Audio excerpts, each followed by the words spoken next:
Hai teman-teman, kembali berjumpa dengan Kanala. Di video kali ini kita mau bahas satu saham bank syariah terbaik yang bisa untuk investasi jangka panjang. Nah, beberapa followers Kanala banyak yang bertanya dan juga request untuk membahas saham BRIS. Dan di video kali ini kita akan review sahamnya. Untuk kamu yang mau belajar saham langsung bersama Kanala, bisa ikuti webinar Trading versus Investing Saham yang akan kita adakan pada Sabtu 28 Desember 2024 ini. Untuk pendaftaran webinar bisa langsung WA ke Kanala atau cek di deskripsi ya. Di bulan Desember 2024 ini, Kanala kembali mengadakan webinar dengan tema Trading versus Investing Saham. Ini jurus cuannya. Inilah detail materi yang akan dibahas di webinar tersebut. Nah, buat kamu yang mau belajar saham langsung bersama Kanala, bisa ikuti webinar ini, dan nantinya peserta akan mendapatkan rekaman webinar, materi webinar, serta kesempatan tanya jawab saham bersama Kanala. Yuk langsung daftar dan sampai jumpa di webinarnya ya. Nah, BRIS atau Bank Syariah Indonesia ini merupakan salah satu bank besar yang ada di Indonesia. Pada tahun 2023, total aset mereka itu mencapai lebih dari 353 triliun rupiah, menjadikan BRIS ini sebagai salah satu bank yang masuk jajaran besar di Indonesia. Jadi dia mungkin menempati peringkat ke-5 atau 6 sebagai bank terbesar di Indonesia.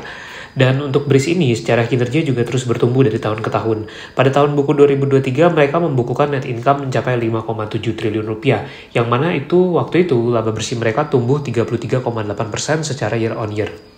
Nah, secara return on equity, saat ini ROE BRIS itu sekitar 16,18%, dan untuk return on asetnya sekitar 1,8%. Ini menunjukkan bahwa potensi saham BRIS ini sebenarnya cukup menarik ya, kalau kita lihat lebih lanjut. Seperti apa kinerja BRIS di 2024 ini? Ini kita bisa lihat pada September 2024 total aset mereka mencapai lebih dari 370T. Jadi memang ada pertumbuhan aset yang cukup signifikan di sini. Dan kalau kita lihat juga untuk kinerja di tahun 2024 ini BRIS mencatatkan kinerja yang bisa dibilang sangat bagus.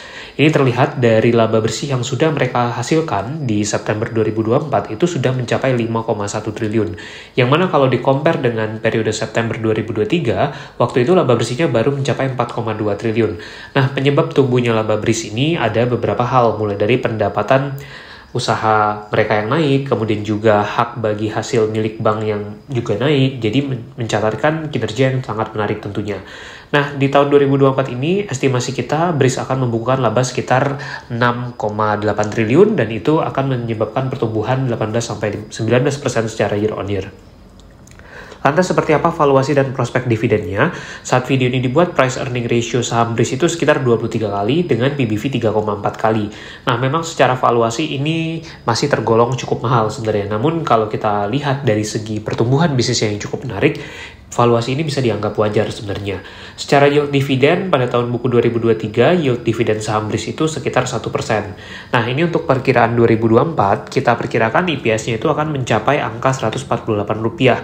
Kalau payout ratio dividen dari BRIS itu 15%, maka estimasinya dividen per share itu sekitar Rp22. Kalau di-compare dengan harga saham BRIS saat ini, itu yieldnya sekitar 0,7 sampai 1%. Ini bisa terjadi kalau payout ratio dividen BRIS itu akan meningkat. Nah, secara prospek kita yakin saham ini tergolong bagus karena secara growth laba bersih dari tahun ke tahun masih terus bertumbuh. Jadi, saham ini paling tidak bisa masuk watchlist atau bisa juga dikoleksi buat kamu yang mencari saham bank syariah yang bagus tentunya.